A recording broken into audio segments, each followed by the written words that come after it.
Can someone send me the link? Welcome, everybody, to They Cast from the Coast Live Roundtable Edition, April the 13th of 2020. My name is Adam Miles, and I'm joined, as always, by Tim Johnson and Josh Lambert. How you guys doing? Good. You didn't get the link, Tim? No, I got it through Reanimator Studios for some reason. Because we share. Whatever the fuck that Some is. Dickhead. I don't know. Whatever the fuck that is. Fuck that is. Crazy, man. Crazy. Well, it's been a good week, guys. I mean, another week of isolation. Yes, it's been fantastic. It's been fantastic, Adam. Fantastic. That's right. Oh, well. All good. So, thank you, everybody, for tuning in on this and checking out what we have to offer today. And we will be discussing the current state of the horrorverse today. So let's just jump right into the first topic, guys. What do we got? First topic of the evening is Mark Romanek is reflecting on the unmade prequel to The Shining, which was titled The Overlook Hotel. So this is interesting because right off the bat, he states that there was actually a script that was handed in by Walking Dead showrunner Glenn Mazzara, and apparently was actually based on a small prequel story that Stephen King had originally written as a prologue to The Shining. Back in 2014, they were already planning on making this, but they decided to basically put their eggs in a different basket. So they went with making Dr. Sleep instead. Dr. Sleep instead, eh? Yeah. So is this prologue available that King wrote? I don't know, to tell you the truth. I haven't actually seen it myself. I don't know if it was actually part of the original book. Tim, you've read the original book, right? Mm-hmm. It could be cut material. It could have been something that he wrote and just, I've never read it. I don't remember any extensive prologue in The Shining novel anyway. It has been a couple years, but I don't. There's an untold story of the Overlook Hotel written by King. That's kind of neat. Yeah, so apparently it was an origin story, obviously, but it went from it covered the original owner and creator of the Overlook Hotel, Bob Watson, a robber baron at the turn of the 20th century. He scaled the remote peaks of the Colorado Rockies to build the grandest resort in America, in a place he and his family would call home. So apparently this movie was it was speculated to be almost too expensive to make at the time, because they were talking that it would have required a lot to actually basically build, from the ground up, the Overlook Hotel for like sets and CGI and everything else that they wanted to do. So there's always a possibility with the popularity and the money that was brought in from Dr. Sleep, we may actually see this. That'd be really cool. Yeah. That'd be really cool. But I mean, I would only get behind it if King was part of it, because I mean they're basing it on, probably a chapter of a book and it was cut. You know what I mean? So true. So you want King to fill in all the gaps rather than someone take artistic liberty? Yes. Fair enough. Hey, we've had how many Stephen King movies that were sort of based off his material, where people took artistic liberties and they were fucking garbage. Yeah, but we also got Kubrick's The Shining. Yes, yes, it is. Yeah, but the thing is I like Kubrick's The Shining because it was Stanley Kubrick's The Shining. It wasn't Stephen King's The Shining, Right. right? I like the book for different reasons, right? Sure.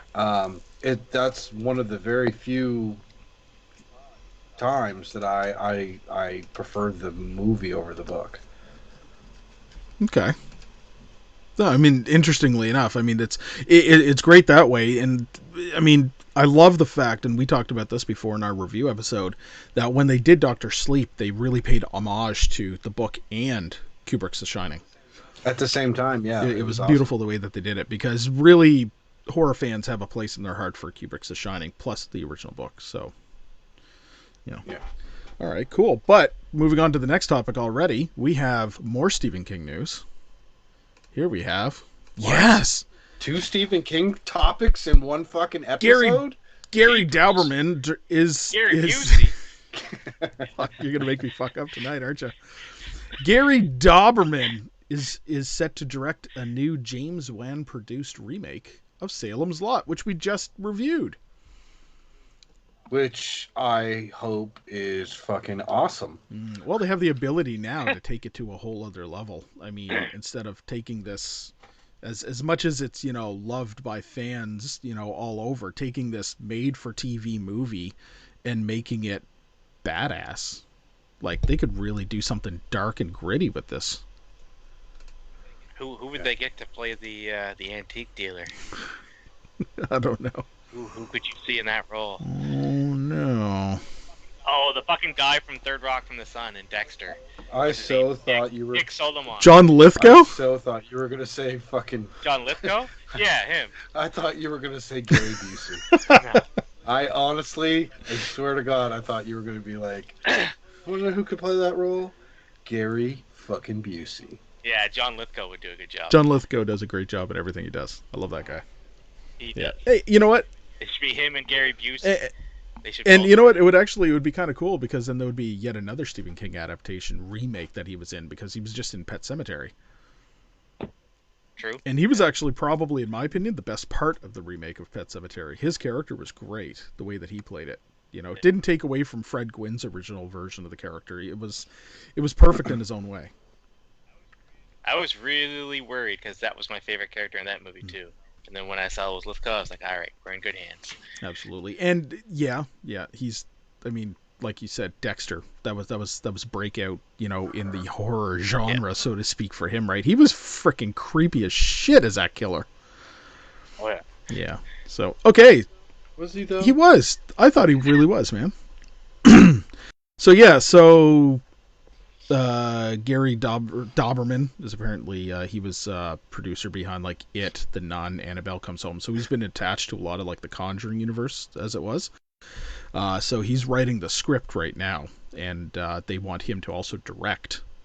So writing and directing produced by James Wan at this point. So love it. Are you saying Wan or Wan? Wan? Is it James Wan. Wan? James Wan. Okay. James Okay. Wan.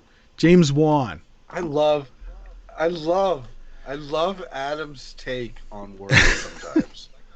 Like, I'm not making fun of you, Adam. I'm not. Honestly, this is one of the few situations where I could say I'm not making fun of you.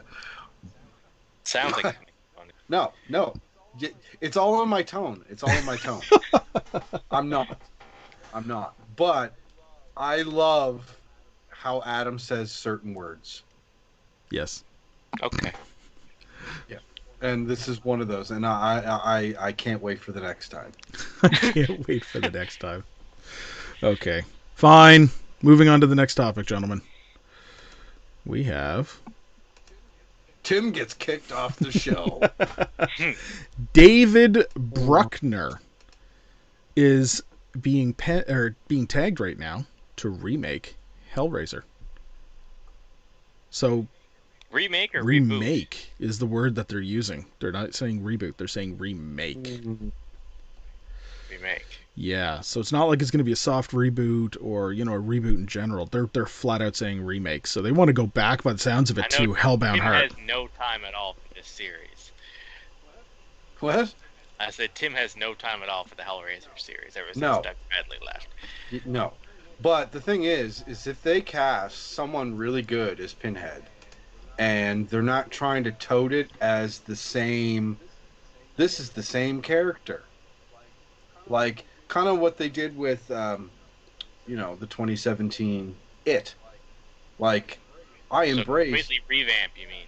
Yeah, Make if it they completely make different. it new, make it like if you know, Hell Priest, Pinhead, How whatever. do you give Pinhead a new identity, the priest? What Well, do you do? there was a proof of concept video that got released on the internet a few years ago before Judgment came out that showed like a redesigned Pinhead that they had came up with the idea for, and it was actually really fucking good. And it was just that he didn't have as many pins in his head, and it was like the skin folds were just kind of pulled a certain way, and the whole video was like this jump almost into like the circles of hell, and it showed him standing on top of like this throne that was on top of like these huge thing of bodies that were like crawling and reaching and shit, and he was like standing there in the very, you know, monolithic tone looking at the camera, right? And it was really fucking well done.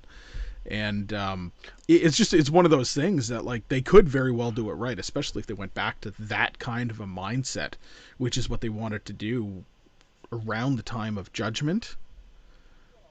Well, I mean, if they get the right concept designers, special effects artists, like there's a way to save this series. I mean, you know, like there there's probably a plethora of fucking, you know, original concept art of different versions of Pinhead. I mean, Oh, definitely. who made up Pinhead? It was Clive Yeah. Barker, yeah. Five, yeah.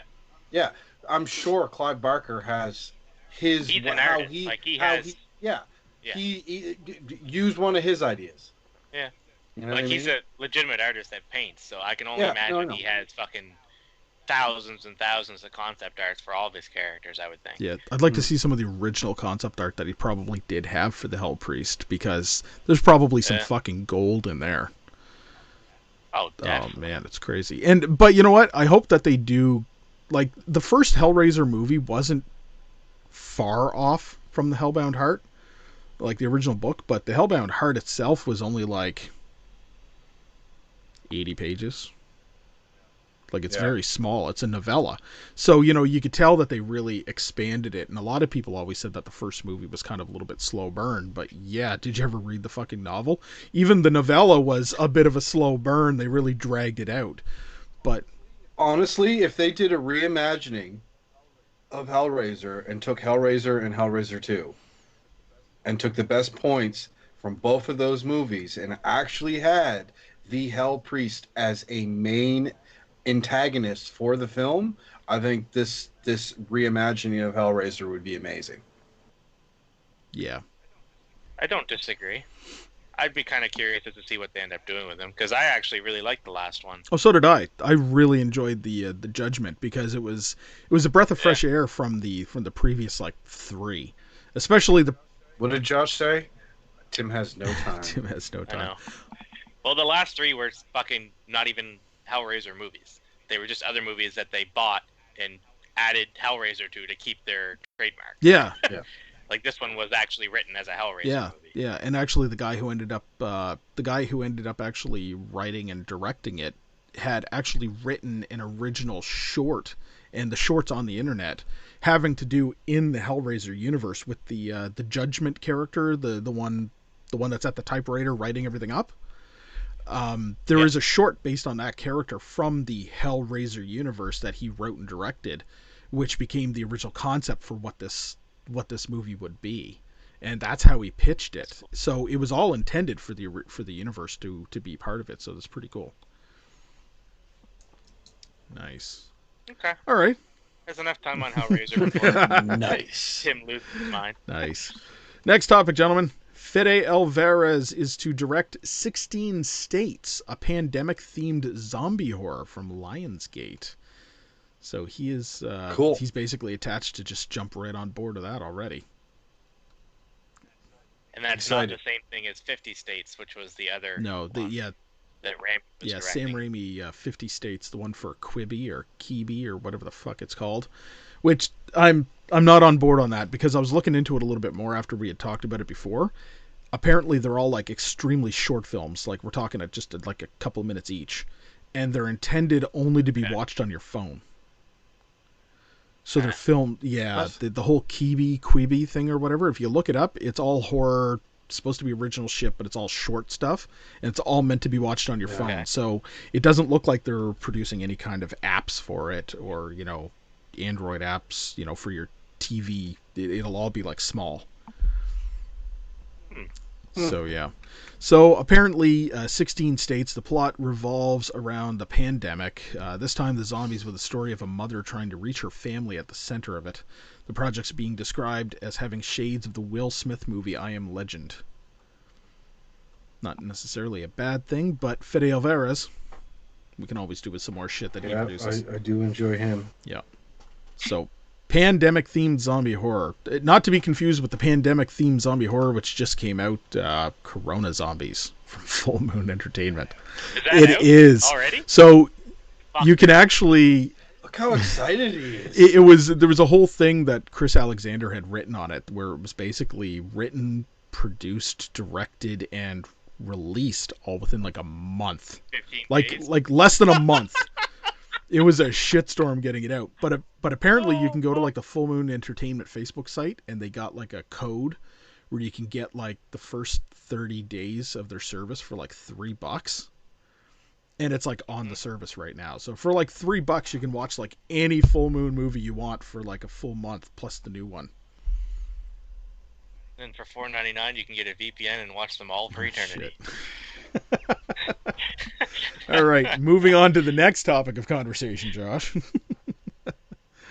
All right. From the news of the weird and the unexpected, ladies and gentlemen, Ruggero Deodato, the infamous director behind Cannibal Holocaust, has announced his work with Fantastico to create a sequel to Cannibal Holocaust in video game form. Okay. I'm clapping. First of all, I'm clapping because I'm very impressed. Adam said the director's name like flawless. Ruggero Deodato? Flawless. Yeah, flawless. Even I can't say his name correctly. Second of all, they're making a fucking sequel and it's a video game? It's official. It's not like one of these fan-made things that are floating around the internet. Yeah. No.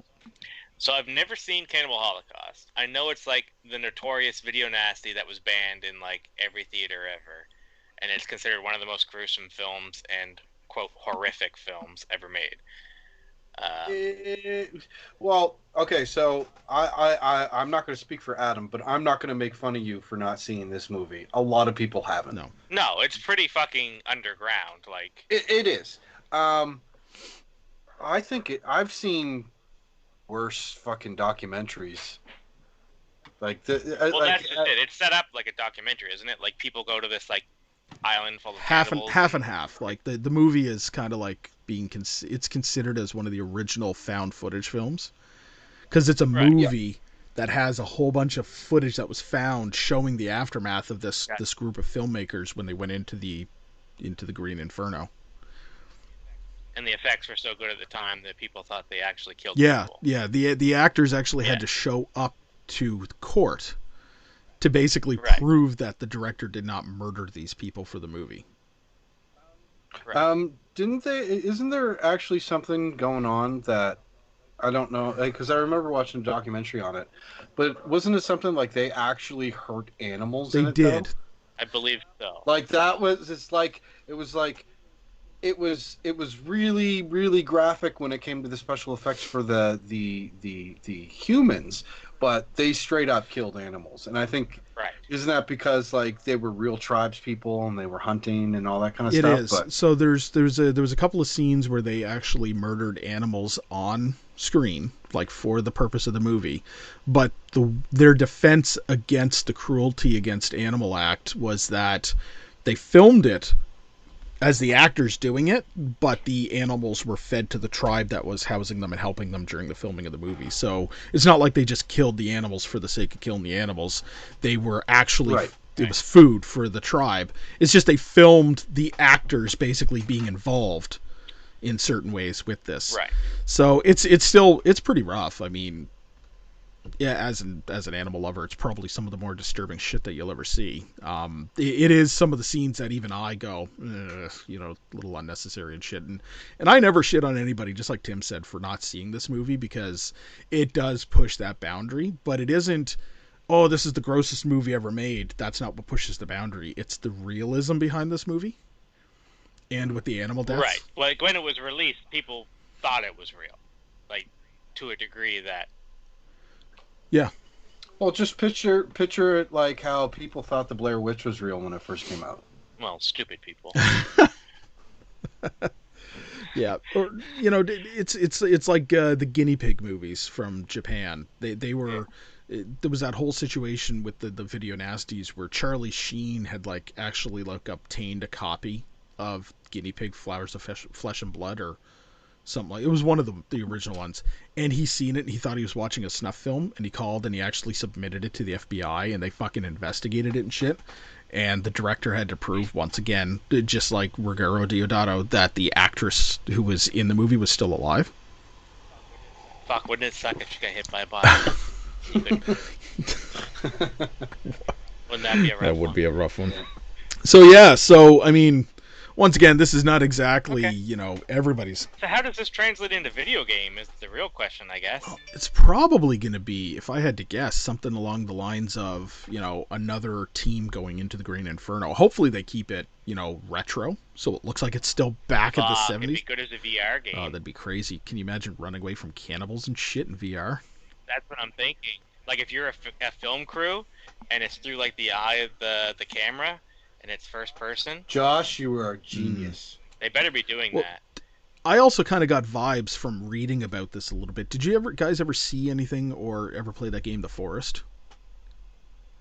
No. So it was a game, I think it's on Steam or something like this, but there was a game called The Forest where basically you're stranded on this island, almost like a Papua New Guinea, and you basically during the nighttime you're trying to evade these cannibalistic tribes and shit that are out to get you, and during the day you're building fucking places to stay and weapons and traps and shit like this to push them away, and you've only got so many hours of daylight in the game time to it goes by really fast to stop them from coming at you and shit. And this is the impression that I'm getting, that maybe the game might turn out to be something you're stuck in the jungle and they're coming after you and shit like this. And yeah.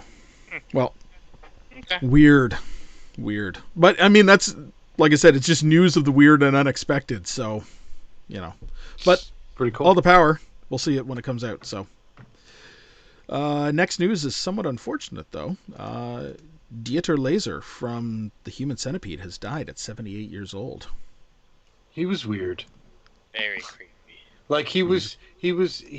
I believed him in every role he's ever played. He just got that fucking.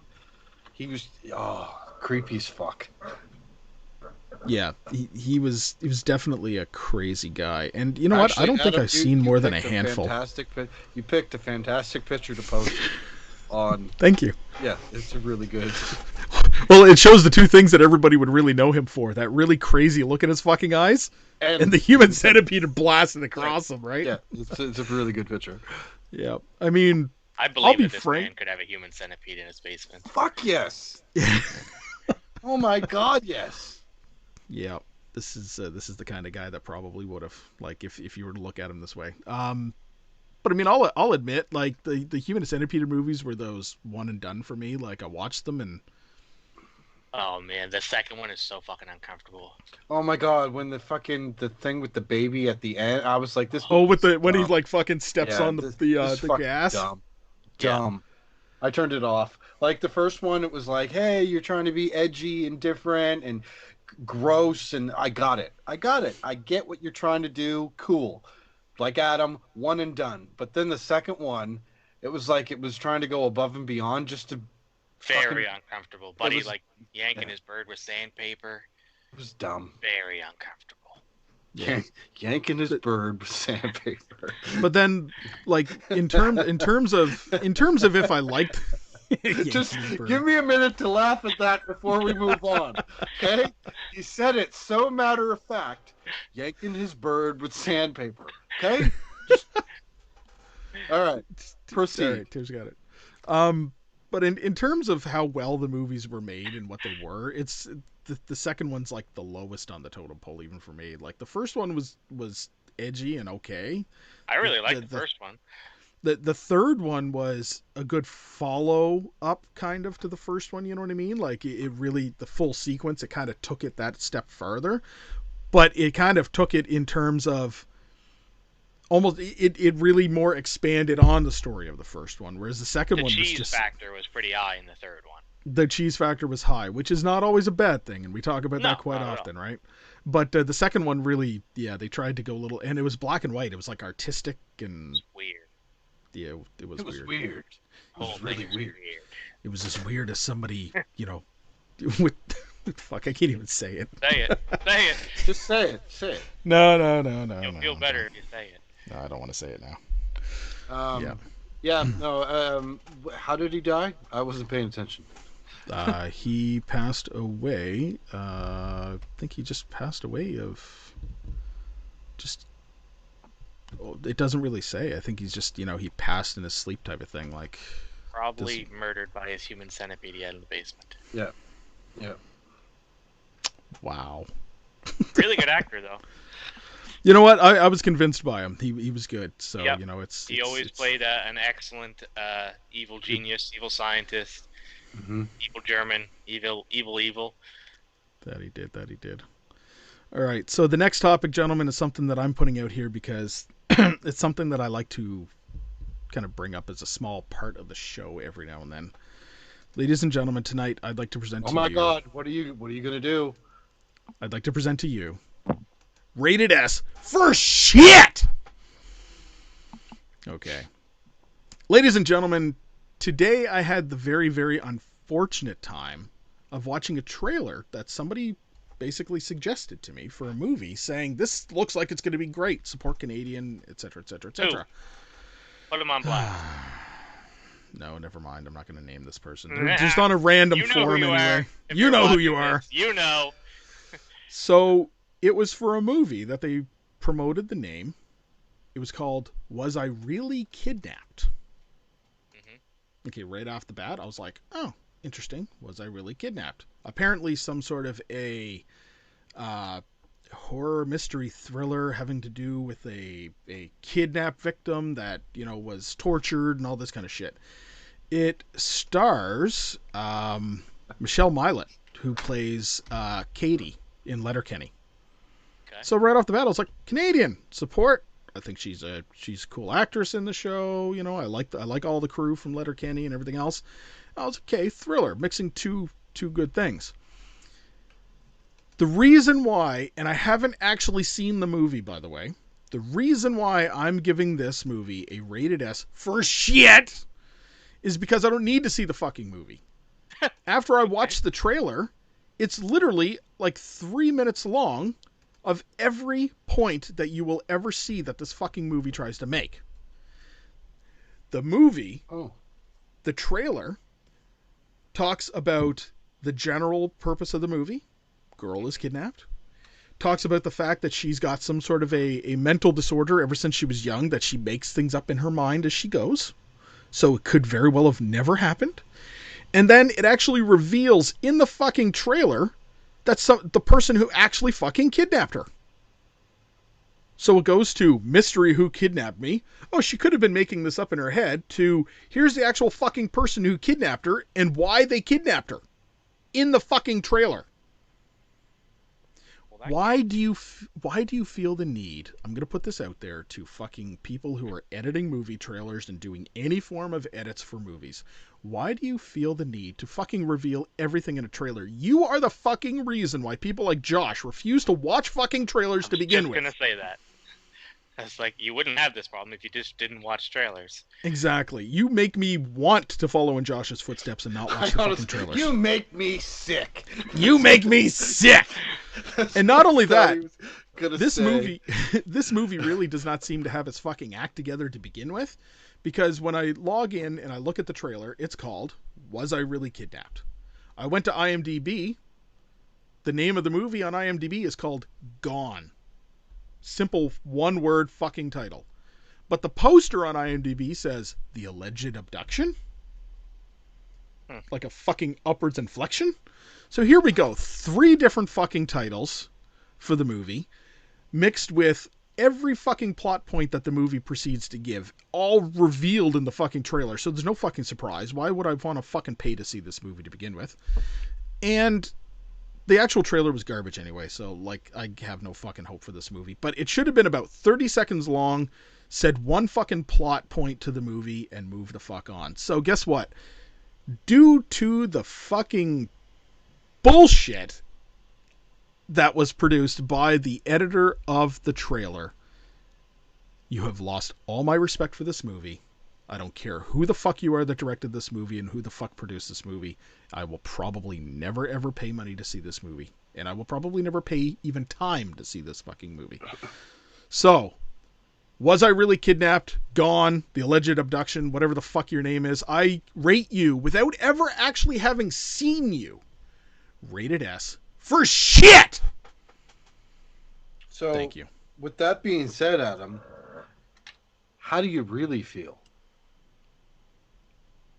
I think he summed it up. I feel fine, Tim. Thank you. But how do you... I hope they release this movie with yet another title, and you get gervaited into watching it. Oh, you bastard! And the whole time you're thinking, "Man, this looks familiar. This can't be that fucking movie." Plot. I swear that I know and how this movie. By the time you realize you're already 45 minutes in, and you just can't turn it off. Yeah. Even if I couldn't remember what movie it was that I'm thinking of, I'd be like, man, I swear I know how this movie's gonna fucking end, and it would be true because I know how the fucking movie ends. Apparently. All right, so that's my rated S for shit today, gentlemen. But we have one final thing that we wish to talk about tonight. Well, we got everybody here. Josh, you received something in the mail. Oh, I see it on the shelf. What?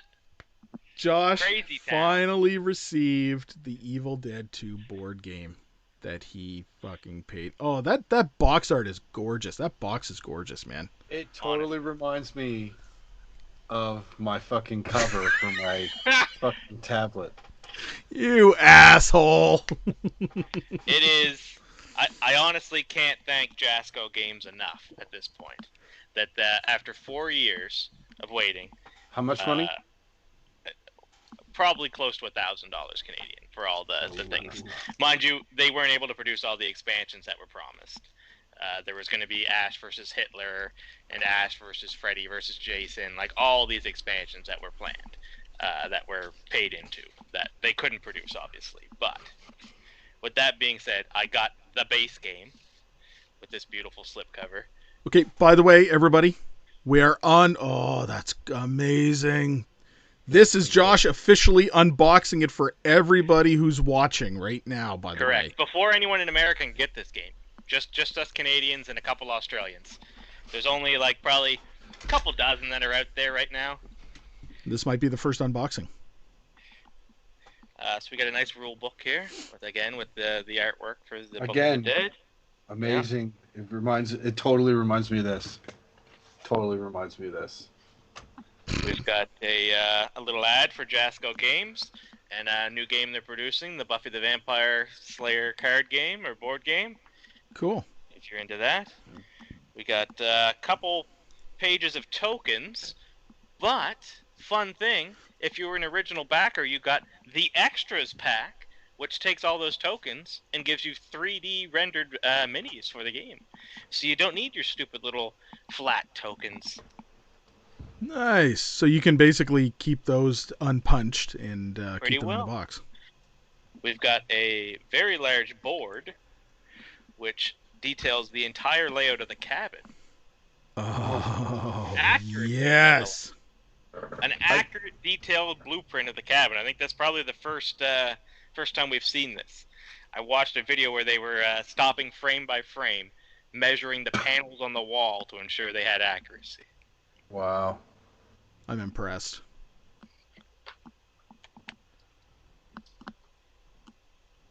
We've got some of the best minis I've ever seen in a board game. Oh shit. That's Oh amazing. yes.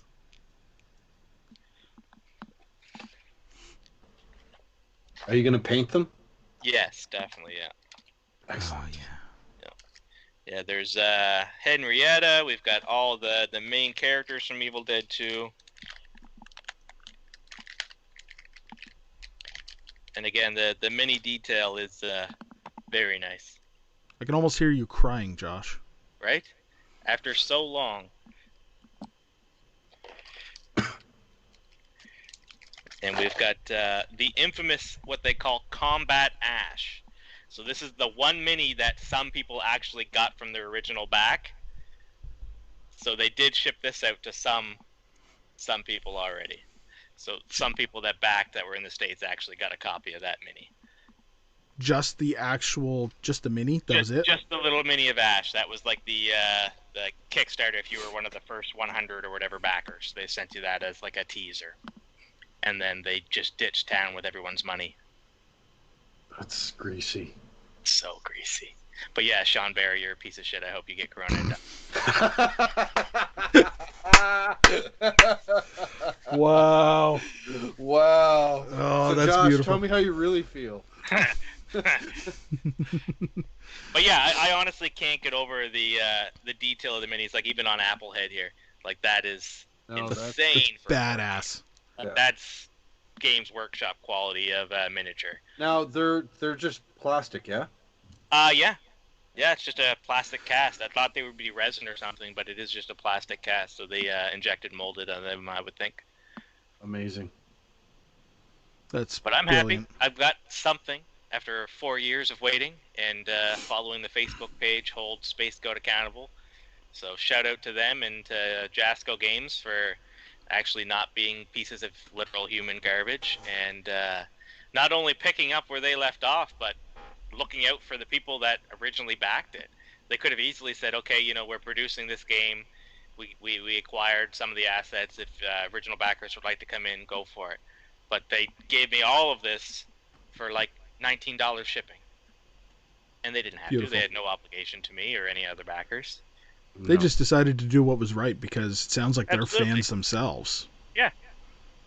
Well, that's perfect. So shout out to Jasco Games then for sure, and check out their offerings. And this Evil Dead 2 board game will never be made again. Like this is the only time that it'll ever be up. I wouldn't doubt that you won't see sometime in the near future, Josh, that somebody will probably 3D scan all of those miniatures. Definitely. And make them so that they can be 3D printed just in case. Because, I mean, let's face it, a lot of people, collectability and stuff like this, right? Just get some other copies, 3D print those, paint those, I and would use love those. to have 3D copies so I don't paint these ones, but I'm still going to paint them, I think. I waited 4 years. I'm going to paint them. I waited for it. Yeah, you fucking deserve that one, so. Yeah. Excellent. Well, there you have it, ladies and gentlemen. Evil Dead 2, the board game live unboxing on Daycast from the Coast. Share this out. People might want to see what the Americans have yet to receive. You poor bastard. I can't. You want to know I feel what? so bad, honestly, but then I don't because I got it and you don't. I'm super excited to play it, and I think that would be an awesome if we recorded it. Absolutely. Like the three of us. Yeah. Or whoever else decides to play. Like how many players can play? I think it's up to like 6 or 8. Like you can play as. So you can play as Jake, you can play as Ash, you can play as Professor Nobi's daughter and Ed. Yeah, so I think it's 5, I guess. And then they have like Deadite versions of each of them too. So I think the gameplay changes as you go. So if you get corrupted by the Necronomicon, your goal then changes. That's amazing. So you become a Deadite.